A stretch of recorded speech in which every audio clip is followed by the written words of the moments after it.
ಈಗ ಆಲ್ರೆಡಿ ರಾಜ್ಯ ರಾಜಕಾರಣದಲ್ಲಿ ಏನೆಲ್ಲ ಡೆವಲಪ್ಮೆಂಟ್ಗಳಾಯ್ತು, ಏನೆಲ್ಲ ಆಗ್ತಾ ಇದೆ ರಾಜಕಾರಣಿಗಳ ವಿಚಾರದಲ್ಲಿ ಅನ್ನೋದನ್ನ ಇಡೀ ರಾಜ್ಯ ಗಮನಿಸ್ತಾ ಇದೆ. ಒಬ್ರಿಗೊಬ್ರು ಕೆಸರೆರಚಾಡ್ಕೊಂಡು ಸಿಎಂ ಕುರ್ಚಿ ಕಾಂಗ್ರೆಸ್ ತಗೊಂಡ್ರೆ ಮೂರು ಪಕ್ಷಗಳಲ್ಲೂ ಕಾಂಗ್ರೆಸ್, ಬಿಜೆಪಿ, ಜೆಡಿಎಸ್ ಅಂತ ನೋಡೋದಾದ್ರೆ ಪ್ರಮುಖವಾಗಿ ರಾಜ್ಯದಲ್ಲಿ ಕಾಂಗ್ರೆಸ್ ಅಲ್ಲಿ ತಗೊಂಡ್ರೆ ಹಗರಣಗಳ ಮಹಾಹೂರಣನೇ ಇದೆ, ಹಗರಣಗಳ ಸರಮಾಲೆಯನ್ನ ಹೊತ್ಕೊಂಡಿದೆ ರಾಜ್ಯ ಸರ್ಕಾರ. ಜೊತೆಗೆ ಒಂದ್ ಕಡೆ ಬೆಲೆ ಏರಿಕೆ, ಇನ್ನೊಂದ್ ಕಡೆ ಸಿಎಂ ಕುರ್ಚಿ ಕಾದಾಟ, ಇನ್ನೊಂದ್ ಕಡೆ ಕೆಪಿಸಿಸಿ ಪ್ರೆಸಿಡೆಂಟ್ ಬದಲಾವಣೆ, ಇದೆಲ್ಲದರ ವಿಚಾರ ಕಾಂಗ್ರೆಸ್ ಸರ್ಕಾರದ ಬೆನ್ ಹತ್ತಿದ್ರೆ ಇನ್ನೊಂದ್ ಕಡೆ ಬಿಜೆಪಿಯಲ್ಲಿ ಬಣ ಬಡದಾಟ, ಬಿಜೆಪಿಯಲ್ಲಿ ಭಿನ್ನಮತ, ವಿಪಕ್ಷವಾಗಿ ಬಿಜೆಪಿ ಕಂಪ್ಲೀಟ್ ಆಗಿ ಫೇಲ್ಯೂರ್ ಆಗಿದೆ. ಸರ್ಕಾರದ ವಿಚಾರವಾಗಿ ಸಾಕಷ್ಟು ಅಸ್ತ್ರಗಳು ಸಿಕ್ಕಿದ್ರು ಕೂಡ ಬಿಜೆಪಿ ಎಲ್ಲೋ ಒಂದ್ ಕಡೆ ವಿಪಕ್ಷ ಸ್ಥಾನವನ್ನ ಉಳಿಸಿಕೊಳ್ಳುವಲ್ಲಿ ಅಥವಾ ಪ್ರಬಲ ವಿಪಕ್ಷ ಸ್ಥಾನ ಆಗುವಲ್ಲಿ ಅಥವಾ ಪ್ರಬಲ ವಿಪಕ್ಷ ಪಕ್ಷ ಆಗುವಲ್ಲಿ ಬಿಜೆಪಿ ಫೇಲ್ಯೂರ್ ಆಗಿದೆ. ಇನ್ನು ಜೆಡಿಎಸ್ ತನ್ನ ಅಸ್ತಿತ್ವವನ್ನೇ ಕಳ್ಕೊಂಡು ಅವನತಿ ಕಡೆಗೆ ಸಾಕ್ತಾ ಇದೆಯಾ ಅನ್ನುವಂಥ ಪ್ರಶ್ನೆ ಮೂಡ್ತಾ ಇದೆ. ಈ ಮೂರು ಪಕ್ಷಗಳ ರಾಜ್ಯಾಧ್ಯಕ್ಷರ ವಿಚಾರದಲ್ಲಿ ಸಾಕಷ್ಟು ಜಟಾಪಟಿ, ಪೈಪೋಟಿ ಎಲ್ಲವೂ ಕೂಡ ನಡೀತಾ ಇದೆ. ಮೂರು ಪಕ್ಷಗಳಲ್ಲೂ ಕೂಡ ರಾಜ್ಯಾಧ್ಯಕ್ಷರ ಬದಲಾವಣೆ ಆಗುತ್ತಾ? ರಾಜ್ಯಾಧ್ಯಕ್ಷರ ಬದಲಾವಣೆ ಆದ್ರೆ ರಾಜ್ಯಾಧ್ಯಕ್ಷ ಸ್ಥಾನಕ್ಕೆ ಯಾರೆಲ್ಲ ಪೈಪೋಟಿಯಲ್ಲಿದ್ದಾರೆ, ಇದರಿಂದ ಏನೆಲ್ಲ ಆಗುತ್ತೆ ರಾಜ್ಯ ರಾಜಕಾರಣದಲ್ಲಿ ಅನ್ನೋದರ ಮೇಜರ್ ಅಪ್ಡೇಟ್ ಅನ್ನ ಇಂದಿನ ಪವರ್ ಫೋಕಸ್ ನಲ್ಲಿ ನೀಡ್ತಾ ಹೋಗ್ತೀನಿ. ಇದೇ ಹೊತ್ತಿನ ವಿಶೇಷ, ಮೂರು ಪಕ್ಷ 16 ಬಾಗಿಲು.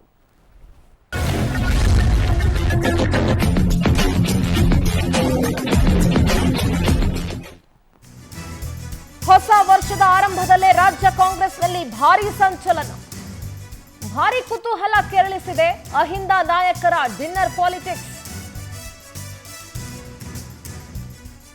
ಡಿಸಿಎಂ ಡಿಕೆಶಿ ವಿದೇಶದಲ್ಲಿದ್ದಾರೆ, ಜಾರಕಿಹೊಳಿ ಮನೆಯಲ್ಲಿ ಇಲ್ಲಿ ಗೇಮ್ ಪ್ಲಾನ್ ಆಗ್ತಾ ಇದೆ. ಸಿಎಂ ಬದಲಾವಣೆ ಚರ್ಚೆ, ಕೆಪಿಸಿಸಿ ಅಧ್ಯಕ್ಷ ಬದಲು ಚರ್ಚೆ ಬೆನ್ನಲ್ಲೇ ಸಭೆ. ಕಳೆದ ರಾತ್ರಿ ಬೆಂಗಳೂರಿನ ಸಚಿವ ಜಾರಕಿಹೊಳಿ ಅವರ ನಿವಾಸದಲ್ಲಿ ಡಿನ್ನರ್ ಪಾಲಿಟಿಕ್ಸ್ ನಡೆಯಿತು. ಡಿನ್ನರ್ ಸಭೆಯಲ್ಲಿ ಸಿಎಂ ಸಿದ್ದರಾಮಯ್ಯ ಬಣದ ಸಚಿವರು ಹಾಜರಾಗಿದ್ರು. ಸಿಎಂ ಸಿದ್ದು, ರಾಜಣ್ಣ, ಮಹದೇವಪ್ಪ, ಪರಮೇಶ್ವರ್, ಸತೀಶ್ ಜಾರಕಿಹೊಳಿ ಎಲ್ಲರೂ ಸೇರಿ ಡಿನ್ನರ್ ನೆಪದಲ್ಲಿ ಒಂದಷ್ಟು ರಾಜಕೀಯ ವಿಚಾರಗಳನ್ನ ಚರ್ಚೆ ಮಾಡಿದ್ದಾರೆ. ರಾಜಕೀಯ ವಲಯದಲ್ಲಿ ತೀವ್ರ ಚರ್ಚೆಗೆ ಕಾರಣವಾಗಿದೆ ಈ ಡಿನ್ನರ್ ಸಭೆ. ಸಿಎಂ ಬದಲಾವಣೆ ಖಚಿತನಾ? ಪಿಸಿಸಿ ಅಧ್ಯಕ್ಷರ ಬದಲಾವಣೆ ನಿಶ್ಚಿತನಾ? ಡಿಕೆಶಿ ವಿದೇಶ ಪ್ರವಾಸದಲ್ಲಿರುವಾಗಲೇ ಡಿನ್ನರ್ ಸಭೆ ನಡೆದಿದೆ. ಹಾಗಾದ್ರೆ ಏನಿದು ಲೆಕ್ಕಾಚಾರ? ಎಲ್ಲ ಅಹಿಂದ ನಾಯಕರು ಕೂಡ ಡಿನ್ನರ್ ಪಾಲಿಟಿಕ್ಸ್ ನಡೆಸ್ತಾ ಇದ್ದಾರಾ? ಭಾರಿ ಕುತೂಹಲ ಕೆರಳಿಸ್ತು ಈ ಅಹಿಂದ ನಾಯಕರ ಡಿನ್ನರ್ ಪಾಲಿಟಿಕ್ಸ್. ಒಂದ್ ಕಡೆ ಡಿಕೆ ಶಿವಕುಮಾರ್ ವಿದೇಶ ಪ್ರವಾಸದಲ್ಲಿದ್ದಾರೆ, ಅವರು ಹೊರಗಡೆ ಇರುವಾಗಲೇ ಈ ಒಂದು ಡಿನ್ನರ್ ಪಾಲಿಟಿಕ್ಸ್ ಅಥವಾ ಡಿನ್ನರ್ ಸಭೆ ಏನಿತ್ತು ಇದು ಸಾಕಷ್ಟು ಕುತೂಹಲ ಕೆರಳಿಸಿದೆ. ಮಹದೇವಪ್ಪ ಅವರೇನೋ ಬಹಳ ಸುಲಭವಾಗಿ ಹೇಳ್ಬಿಟ್ರು, ನಾವೇನ್ರಿ ಮಾತಾಡಿದೀವಿ, ನಾವೇನು ಮಾತಾಡಿಲ್ಲ, we haven't discuss anything about politics ಅಂತ ಹೇಳಿದ್ರು ಮಹದೇವಪ್ಪನವರು. ಹಾಗಾದ್ರೆ ಸಿಎಂ ಬದಲಾವಣೆ ಆಗ್ತಾರಾ? ಪಿಸಿಸಿ ಪ್ರದೇಶ್ ಕಾಂಗ್ರೆಸ್ ಕಮಿಟಿಯ ಪ್ರೆಸಿಡೆಂಟ್ ಚೇಂಜ್ ಆಗ್ತಾರಾ? ಹಲವು ಪ್ರಶ್ನೆಗಳಿದ್ದಾವೆ ಕಾಂಗ್ರೆಸ್ನಲ್ಲೂ ಕೂಡ.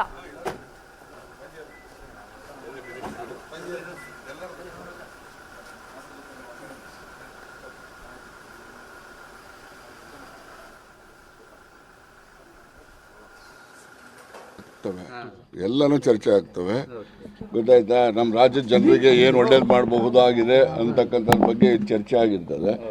ಅವೆಲ್ಲ ಆಗಿರ್ತವೆ, ಅವನ್ನೆಲ್ಲ ಕೇಳಿ, ಕುಡ್ದವ್ರು ಕೇಳಕ್ ಹೋಗ್ಬಾರ್ದು. ನಡೀರಿ.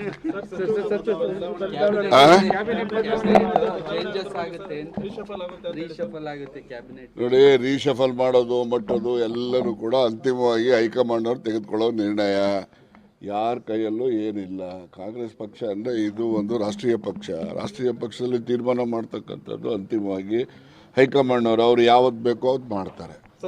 ಎಲ್ಲ ಚರ್ಚೆ ಆಗ್ತದೆ. ಊಟ ಮಾಡಿದ್ವಿ, ಸ್ನೇಹದಲ್ಲಿ ಹಳಬರು ಹೊಸ ಫ್ರೆಂಡ್ಶಿಪ್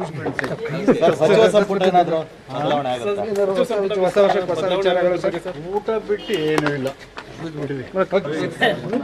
ಊಟ ಮಾಡಿದ್ವಿ,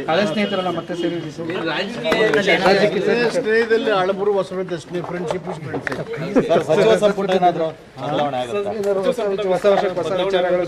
ಊಟ ಬಿಟ್ಟು ಏನೂ ಇಲ್ಲ.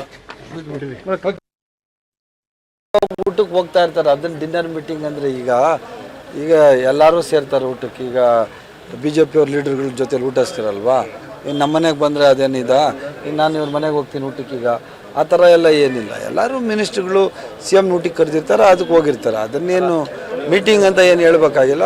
ಸೌಹಾರ್ದಯುತವಾಗಿ ಜೊತೆಯಲ್ಲಿ ಕೂತ್ಕೊಂಡು ಊಟ ಮಾಡ್ಕೊಂಬಂದಿದ್ದಾರೆ ಅಷ್ಟೇ. ಅದಕ್ಕೇನು ವಿಶೇಷವಾದ ಅರ್ಥವನ್ನು ಕಲ್ಪಿಸುವಂಥ ಸಂಬಂಧ. ರಾಜಕೀಯವು ಸಾಕಷ್ಟು ಚರ್ಚೆ ಆಗಿದೆ. ಯಾವ ಚರ್ಚೆನೂ ಆಗಿಲ್ಲ.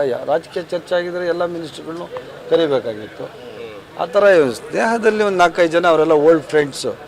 ಯಾರು ಡಾಕ್ಟರ್ ಮಾದೇವಪ್ಪನವರು, ರಾಜಣ್ಣವರು, ಸಿದ್ದರಾಮಯ್ಯ ಸಾಹೇಬರು, ಅವರೆಲ್ಲ ಓಲ್ಡ್ ಫ್ರೆಂಡ್ಸ್ ಎಲ್ಲ ಸೇರ್ತಾರೆ, ಅವಾಗ ಸೇರ್ತಾರೆ. ಸೊ ರಾಜಕೀಯ ಏನು ನಡೆದಿಲ್ಲ ಅನ್ನೋದು ನನ್ನ ಭಾವನೆ. ಹೊಸ ವರ್ಷ ಈಗ ನನ್ನ ಮನೆಯಲ್ಲಿ ಕೂತ್ಕೊಂಡು ಏನಾದ್ರು 10 ಜನ ಶಾಸಕರು ಬಂದ್ರೆ 10 ಜನ ಶಾಸಕರು ಮೀಟಿಂಗ್ ಮಾಡಿದ್ರು ಅಂದ್ರೆ ಹೆಂಗೆ ಅನ್ನೋದು ಕಷ್ಟ ಆಗುತ್ತೆ. ಅದ್ರದ್ದು ಅಷ್ಟೊಂದು ಗಂಭೀರವಾಗಿ ತಗೊಳ್ಳೋ ಅವಶ್ಯಕತೆ ಇದೆ ಸರ್. ಯಾತಕ್ಕೆ ಸೇರಿದ್ರು ಅದು ಅಲ್ಲಿ ಸೇರಿದಾಗ ಅವ್ರು ಚರ್ಚೆ ಮಾಡಿರ್ತಾರೆ. ಈಗ ನಾನು ಅಲ್ಲಿ ಇರ್ಲಿಲ್ಲ, ನಾನು ಹೆಂಗ್ ಸಬ್ಜೆಕ್ಟ್ ಹೇಳಿ? ನಾನು ಅಲ್ಲಿ ಊಟಕ್ಕೆ ಹೋಗಿದ್ರೆ ಏನ್ ಚರ್ಚೆ ಆಯ್ತು ಅಂತ ಹೇಳ್ಬೋದಾಯ್ತು. ನಾನು ಹೋಗದೆ ಇರೋದ್ರಿಂದ ಹೆಂಗೆ ಹೇಳಿ?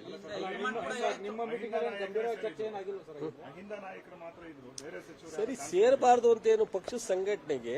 ಈಗ ನಾವು 1-2 ಸಲ ಒಕ್ಕಲಿಗರ ಮೀಟಿಂಗ್ ಕರೆದಿದ್ದು, ಲಿಂಗಾಯತರ ಮೀಟಿಂಗ್ ಕರೆದಿದ್ದು, ಅದೇ ರೀತಿ ಅಹಿಂದ ಅವರು ಮೀಟಿಂಗ್ ಮಾಡಿ ಪಕ್ಷ ಸ್ಟ್ರೆಂಥನ್ಗೆ ಶಕ್ತಿ ತುಂಬುವಂತ ಕೆಲಸ ಮಾಡಿದ್ರೆ ತಪ್ಪು ಅಂತ ಹೇಳಕ್ಕಾಗುತ್ತಾ? ನಾವು ಒಟ್ಟು ಎಲ್ಲರೂ ಸೇರಿ ಕಾಂಗ್ರೆಸ್ನ ಶಕ್ತಿ ಮಾಡಬೇಕು, ಸರ್ಕಾರನ ಇನ್ನೂ ಒಂದು ಸ್ವಲ್ಪ ಜನಪರವಾಗಿ ಕೆಲಸ ಕೊಟ್ಟು ಹೆಚ್ಚು ಒಳ್ಳೆ ರೀತಿಯಲ್ಲಿ ಸರ್ಕಾರ ನಡೆಸಬೇಕು ಅನ್ನೋದು ನಮ್ಮೆಲ್ಲ. ಅಂದ್ರೆ ಹೊಸ ವರ್ಷ ಈಗ ನನ್ನ ಮನೆಯಲ್ಲಿ ಕೂತ್ಕೊಂಡು ಏನಾದ್ರು 10 ಜನ ಶಾಸಕರು ಬಂದ್ರೆ 10 ಜನ ಶಾಸಕರು ಮೀಟಿಂಗ್ ಮಾಡಿದ್ರು ಅಂದ್ರೆ